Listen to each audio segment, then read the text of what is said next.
Yo, what's up guys? Welcome back to the channel for another replay analysis here today. And today we've got another good one because two things. One, it's a higher level replay analysis, Champ 3 area coming up on GC.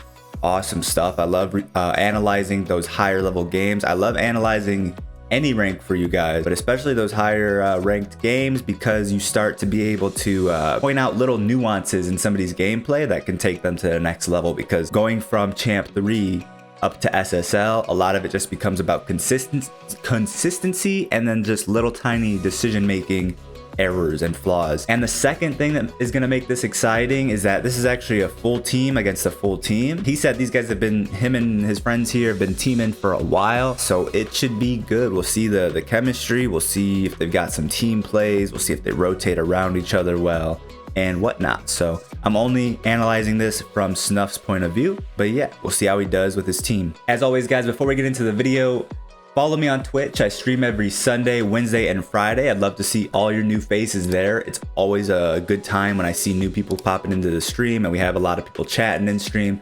So let's keep that up.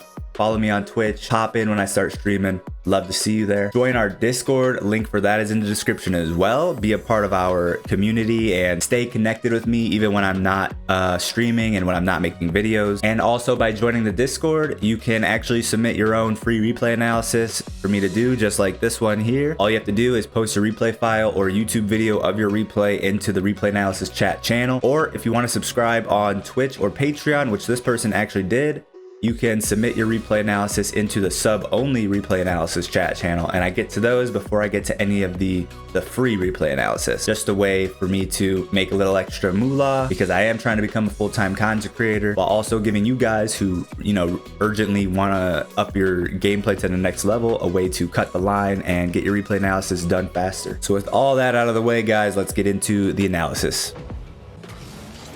All right, see what we got here.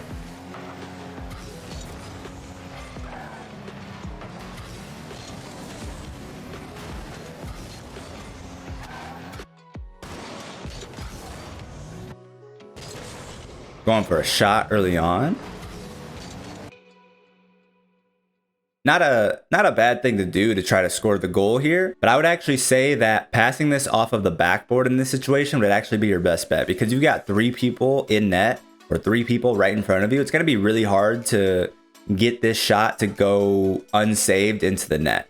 Like, it's definitely possible that you score this even with all 3 of these players here in front of you, but just because you see that the net is so crowded with defenders, it's not exactly the right time yet to try to score. So if you pass this off the backboard, Jack's out of the play because he's pre-jumping your shot, and it doesn't look like either of the 2 other players would be able to get up to contest the ball off of the backboard if your other teammate went up for the shot. The only risky part about that is you'd be passing to your third man, so Kentucky would have to make sure he doesn't whiff.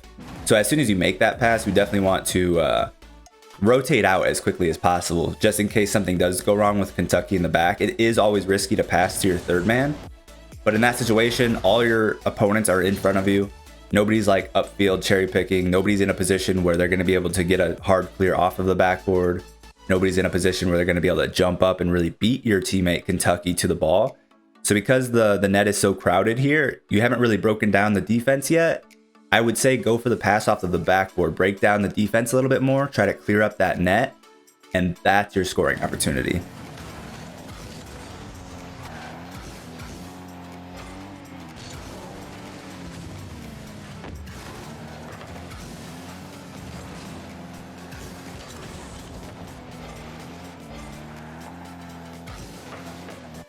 So is that boost up when you drove past it?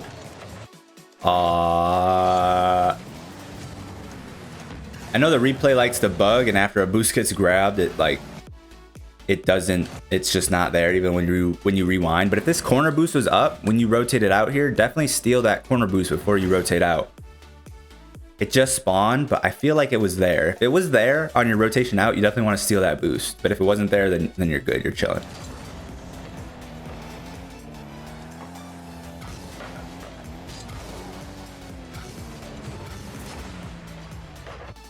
Going for a shot there. Looked like you were going for a shot. Honestly, here, I would say, again, I would pass this off of the backboard. Go for a pass. Because Jack's on the backboard, and any shot you take here from this distance and this close to the backboard is going to be a pretty easy save for him.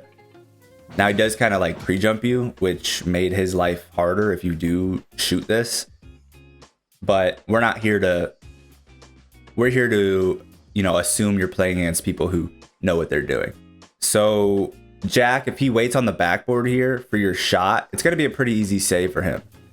So because of that, I would probably choose again to try to pass it around him off of the backboard. You could either go off of the waterfall so that it bounces straight down in front of the net and your teammates can try to score it as it's coming straight down past the crossbar. Or you can just hit it off the backboard, try to hit it fast enough that it gets past Jack, but obviously you want to hit it light enough that it doesn't just bang straight off the backboard over your last teammate. So again, because there is somebody ready to save a shot, you don't really want to take a shot when somebody's ready to save it, when it's not likely that it's going to go in. Now, you can't just always never take shots, right? You have to shoot at some point. But in this position, there's not a likely chance that you're scoring here. So again, I would go for the backboard pass.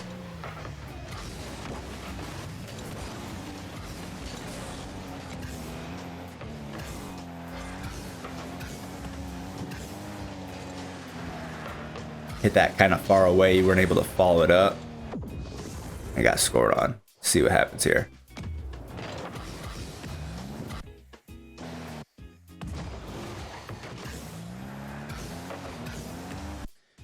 What I would do in this situation is actually let this ball keep rolling back because it's heading straight back for your corner. So if you just let this, you know, create yourself some space, get behind this ball and just dribble it back towards your corner, grab this boost, and then make a play out of your corner. Because that touch doesn't set you up for anything, right? You hit it too far where you couldn't really go up for it.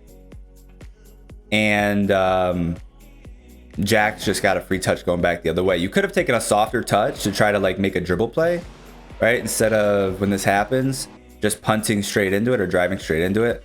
You could veer off a little bit, catch it on the side of your car, and then either flick it past Blaze, or if he doesn't challenge, to just keep backing him up until somebody does challenge you and then make your play. Or again, I think what I would have done in this situation is probably just shadow the ball to your corner, collect the boost, and then make a play out of your corner. Take the space when it's given to you, or create the space. And one thing I love to do, just a little side tip, I've pointed out in an analysis before. If Blaze follows you on the wall here, right, you're bringing it to your corner and he's like hard pushing you because he wants to come meet you in your corner to challenge. What I love to do is actually roll the ball up, follow behind it, and if they're challenging me on the wall, just fake. Just don't hit the ball, right? Drive up to it like you're gonna hit it, and then just don't hit it. A lot of the time, the person challenging you on the wall here will think you're gonna keep going up the wall, so they'll overcompensate, challenge too high, and then just drive right past the ball, and then you clear past them for free. And the beautiful thing about that play as well, since your teammates are coming and rotating behind you, if that doesn't work out and he doesn't get faked and he does read you that you're faking there and he hits the ball, I mean, what's happening, right? It's just coming back on your back wall. You should have teammates behind you ready to clear it out. So it's a very safe play, low risk, high reward. All right, let's keep going. And that probably should have been saved, but you know, this is only an analysis for you. We're not really trying to point out anything from your teammates, but let's see why this isn't saved here. Bounces off of the sidewall.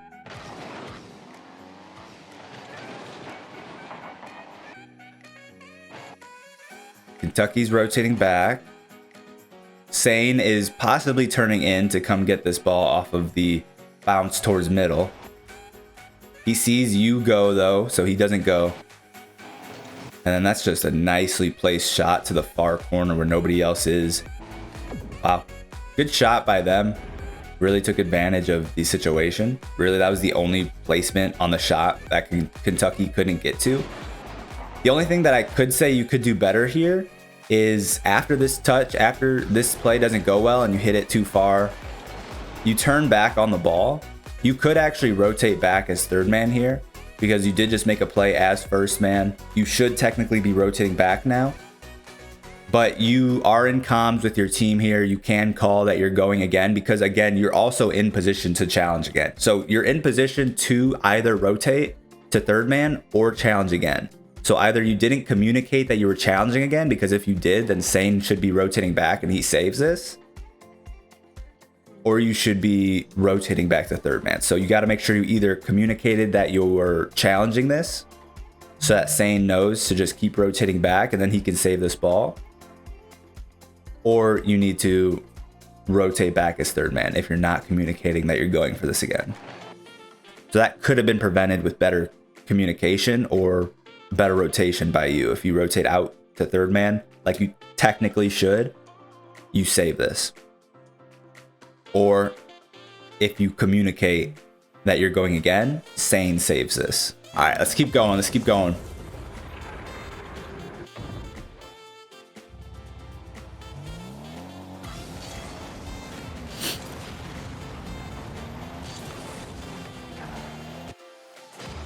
Just being a little nitpicky because you said that was okay and you are champ 3.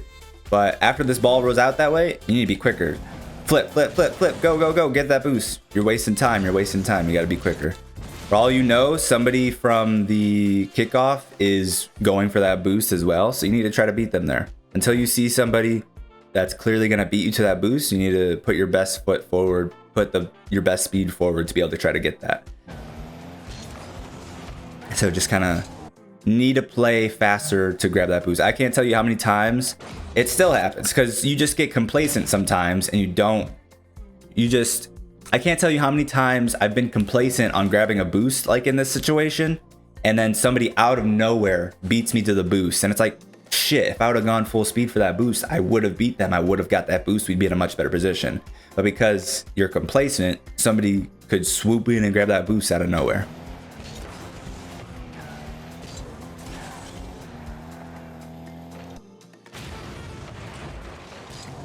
And then after you grab the boost, another thing, you're rotating far back for no reason here. After you get this full boost, you need to click on your ball cam at this point, see what's going on, and then make a decision quicker of whether you should be rotating back or immediately pushing back forward.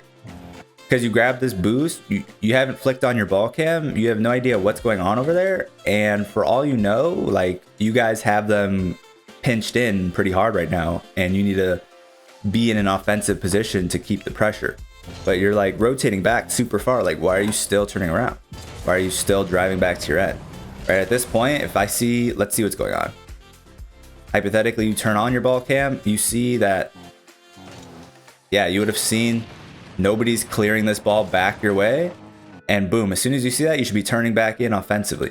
So, bam. This point already, you should know that you can turn back in offensively, but look at all this again, extra time that you rotated back for no reason.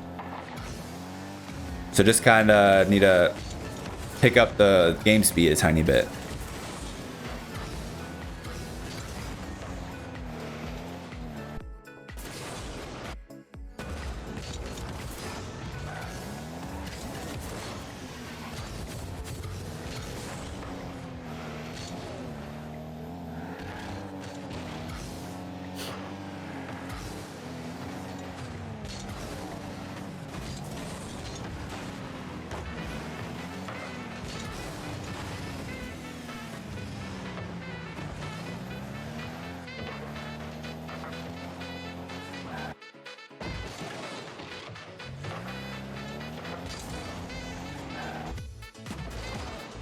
Again, just need to pick up the speed, pick up the level of awareness needs to be just a little quicker, a little bit more sharp, because I understand you turning off your ball cam here so that you can find a path of pads, but bam, at this point, you're lined up.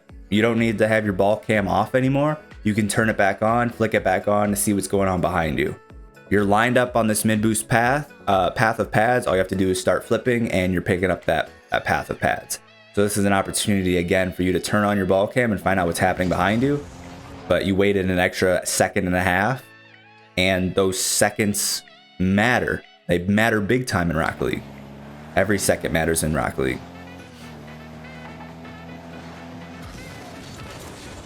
Beautiful open net finish.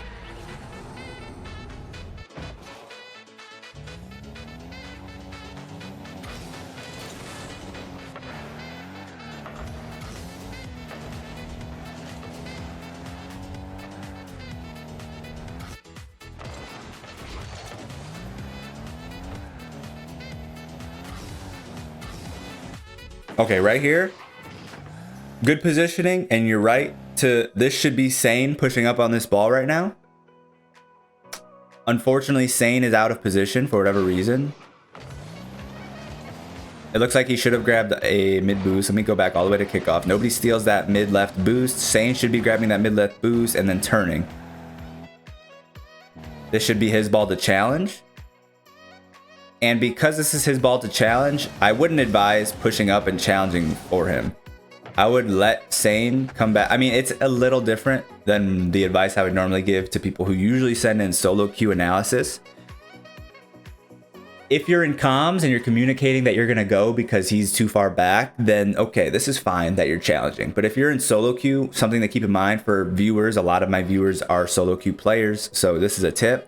If you're in this situation and your teammate should be on the left-hand side pushing a ball like this, I usually advise don't try to cover for your teammate's bad positioning. Don't try to cover for your teammate's lack of presence. Keep rotating back behind Sane here if you're solo queue, and let him come make up for his lack of presence. Let him come back into the play, because a lot of the time in solo queue, when you're not communicating with your teammates, or if you're not solo queue and you're not communicating with your teammates, maybe you're just partied up and you're not in comms, this would also apply. A lot of the time, you trying to rush in and be where Sane is supposed to be will get you outplayed, because for all you know, Sane is like, shoot, I was supposed to be up there, and he's rushing up forward to try to get back where he's supposed to be. So he could be right to your left right now, which I hear somebody. It sounds like he is. Yeah, and he, you know, smartfully pulls off once he sees you covering for where he was supposed to be. But in solo queue with no comms, a lot of the time that doesn't happen. You'll both be now in the same spot, and one touch could beat both of you. So a lot of the time, it's better to just let your teammate come back into his position where he's supposed to be with you behind him.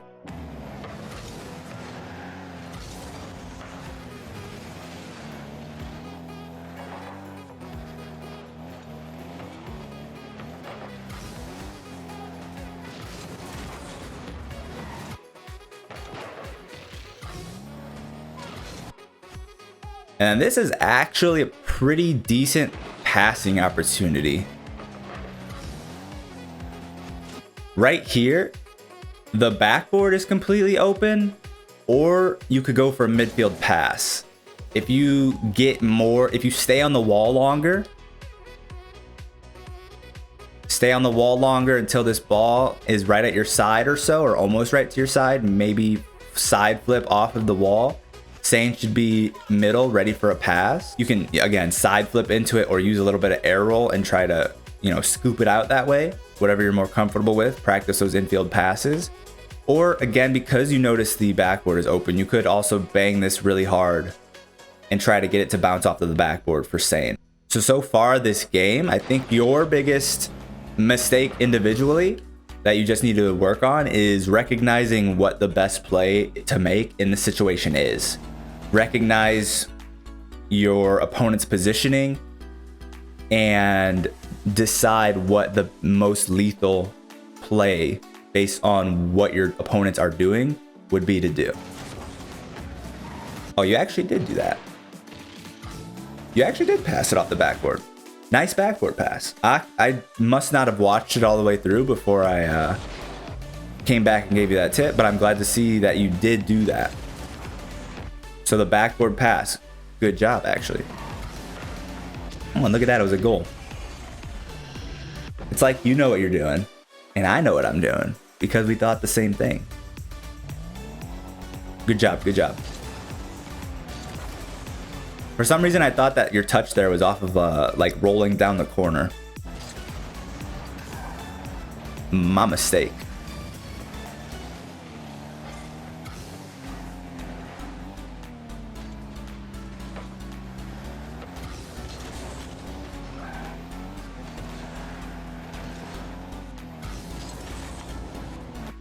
Let me go back one more time, real quick.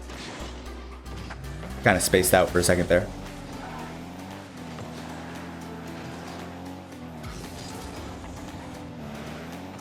Again, this is only an analysis for you.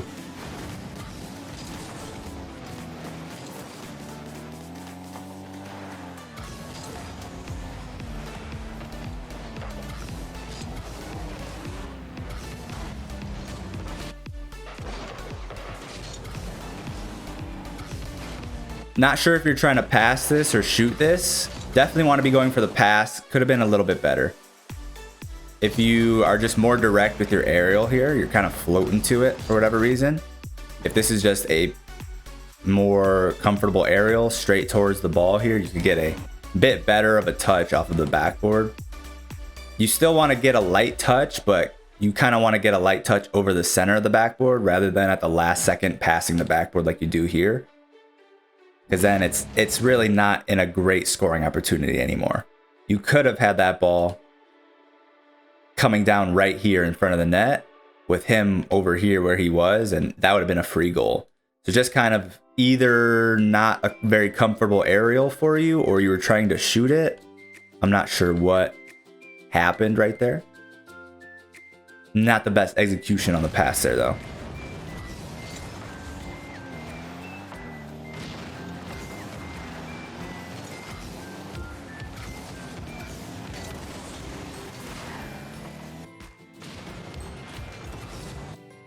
See this one more time.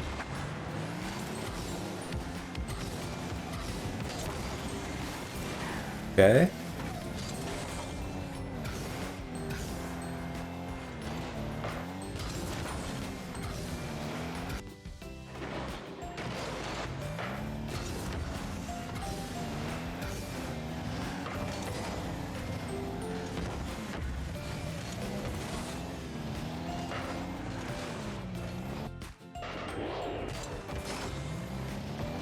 Right here, I would actually really like to see you notice that, okay, my team has a free ball right at this point, especially. So it's kind of hard to tell it at this moment because I don't know where this third man comes from.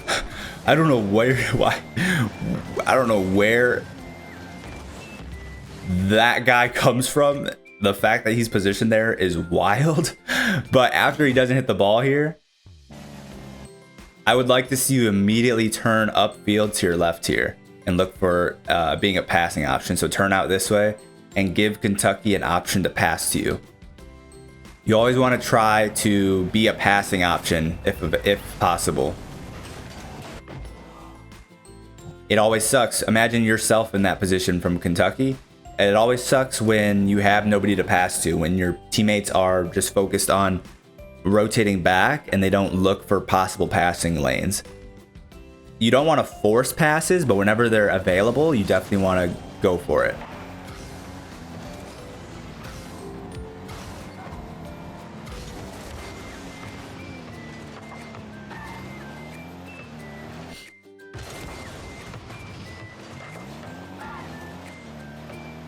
Should have grabbed that mid boost and then rotated back here, I think. Right, you've got your teammate out in midfield who can be a passing option here. Your goal, that boost is up right now, I believe.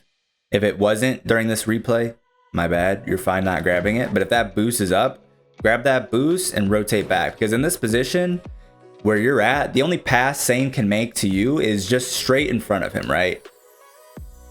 The only pass that you're going to get here is straight up this way where you then go up for it. And while that's not terrible, it's also not the best play, because whenever you're going for a pass, it's best to try and switch directions of the ball. Because your teammate out here is lateral to your other teammate, right? They're all positioning for the ball moving this direction. So that's what makes passes so powerful, is quickly changing the positioning of the ball. And then the people who were on defense are no longer properly positioned for defense. They have to adjust their positioning. And in that moment where they're adjusting their positioning, that's when it's super threatening, because you can take advantage of them trying to adjust.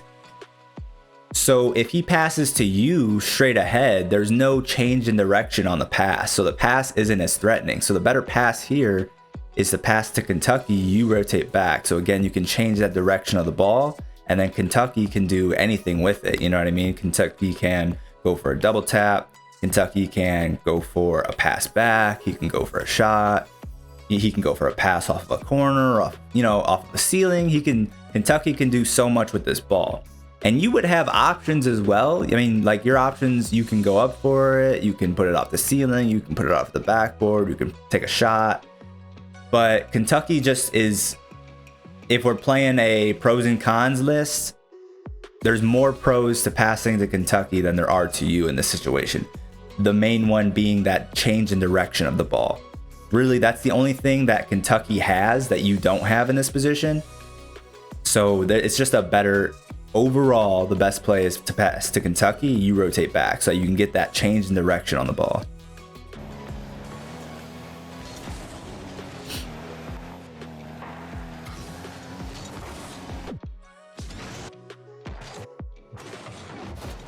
So if you would have made that recognition a little earlier, you would have been back already.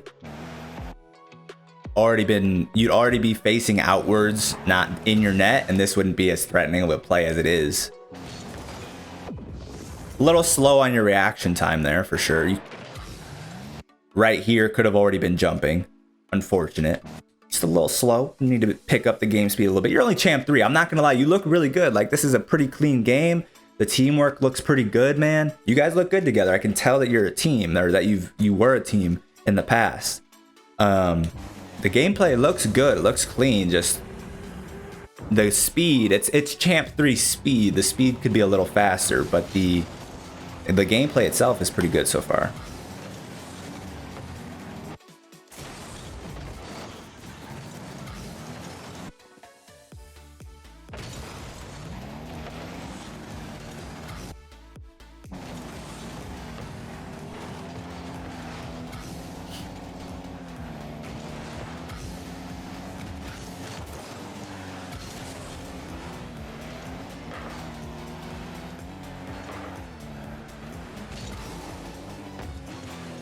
It's a little bit of a mechanical misplay.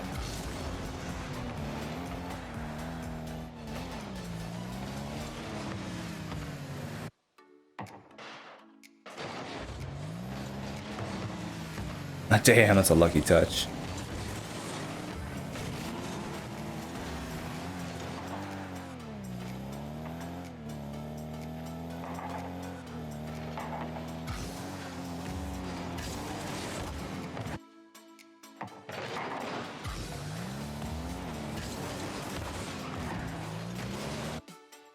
Let me see this again.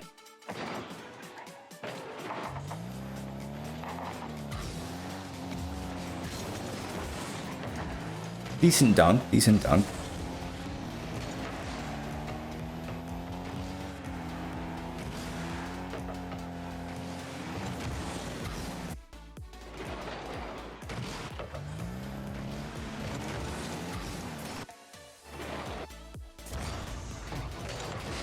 Second half of the game hasn't been as clean as the first half, for sure. For surely. I like that you...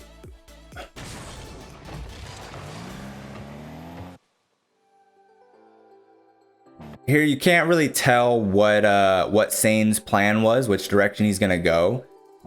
Once you make that realization he's going this way, you get out of his way. I like that. Then here you're kind of pushing up a little too hard, a little too fast, and a little too close because you see he's about to get challenged. So you want to kind of position for, you want to be able to cover the worst case scenario here. And worst case scenario is This ball, he just gets hard dunked and it could be coming straight at the net. And at this point, there was no indicator that you had anyone behind you, that Kentucky was back yet. So you want to position a little bit safer here. You probably want to be in the net still in this position until you see the outcome of this play a little bit more. Because again, you didn't have any indication that anyone was behind you yet, unless you were communicating that. But if not, you kind of came up a little too close there. You want to be able to position in a place where, especially when somebody's taking a dribble in front of your net, you want to be able to position where if they get hard dunked and it's just coming straight at your net, you can save it.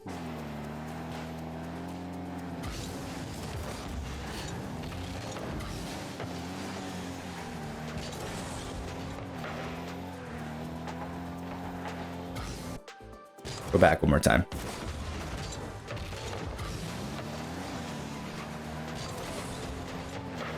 Missed a couple of pads on your rotation here. Don't know if that's purposeful or not. Missed that one, missed that one. Could have had another 2446 boosts here, which would have been a lot better than rotating back midfield with only 22. Obviously, everyone misses boost pads sometimes. Everyone, nobody paths perfectly all game, all the time.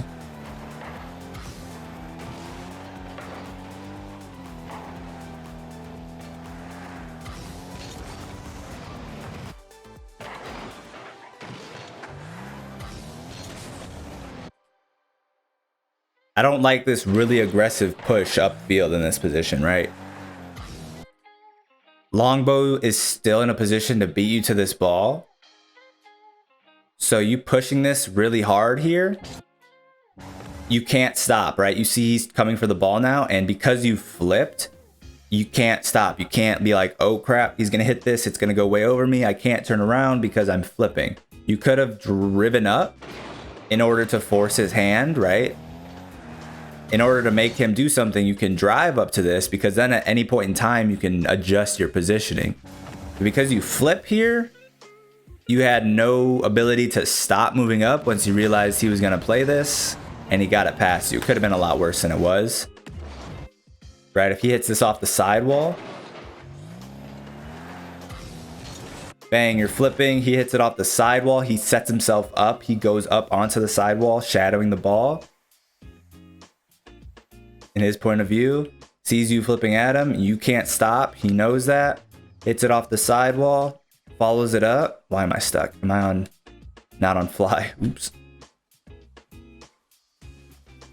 Follows up the ball on the wall. Kentucky's left in a 2v1, staring down a passing opportunity, or he just gets demoed and then it's a free net. So you just want to be careful there. You flipped forward. I just pointed this out in the last replay analysis I did. I believe it was the last replay analysis.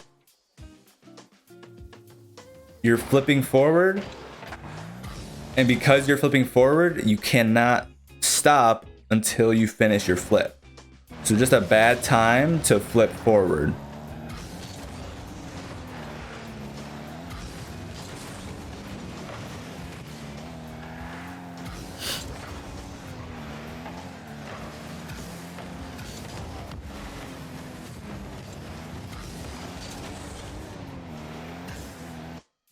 Nice. And you got the win 3-2. So honestly, I don't remember a lot of what I pointed out. A lot of it was just kind of game speed and awareness, which was also related to game speed. Just kind of turning on that ball cam quicker to be more aware of the situation sooner. And then there might have been one or two situations where you could have played a little faster, or where you should have gone for a pass instead of a shot. That was mainly it. Really small mistakes, not a whole lot for me to critique. I would love to see some more analysis from you in the future. Maybe I'll find more mistakes in other games and more little flaws in your gameplay. But maybe you give it like a month practicing what I told you here in this video and then submit another one. Would love to see that. Yeah, overall looked really good for Champion 3. I remember Champion 3. I know what it's like to be in Champion 3. Champion 3 is a messy place to be, man. The gameplay's a lot of the time real messy.